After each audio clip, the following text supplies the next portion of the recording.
Validate your idea before you put a lot of effort into it, yes.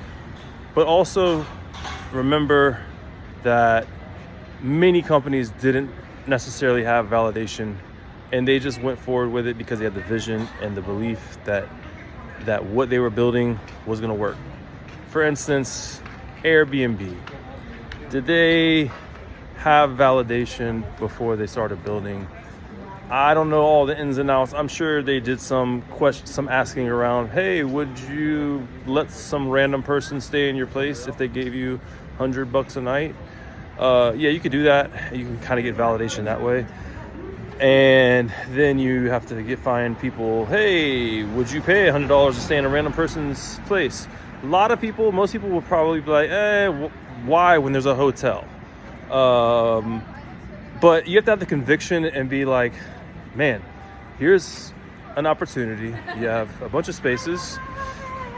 People are already paying what they're paying for hotels. There are existing underutilized spaces that people are just sitting on, and they could probably pay part of their mortgage with these underutilized spaces. And so Airbnb was born. You know, it took time before it made money. They raised money. A lot goes into it. But I think Steve Jobs was the one that said something along the lines of, don't ask your customers what they want because they don't really know.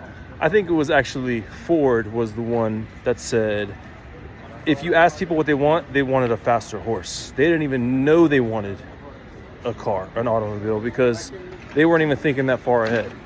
And that's in a lot of cases.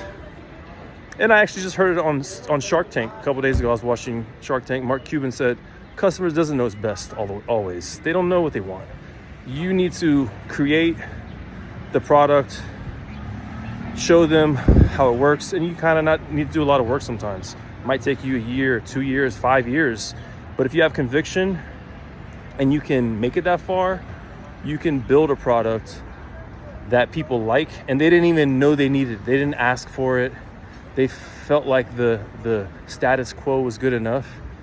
But if you have the conviction and the understanding of psychology, how people think, and people's motivations and intentions and incentives, and how to work all these structures, how psychology works, consumer psychology, sometimes it's better to just have conviction, build the thing, put it out there, and just chip away at it. And you can have a humongous business that most people in the beginning probably laughed at, and now they're like scratching their head like, oh damn, I wish I would have invested in that.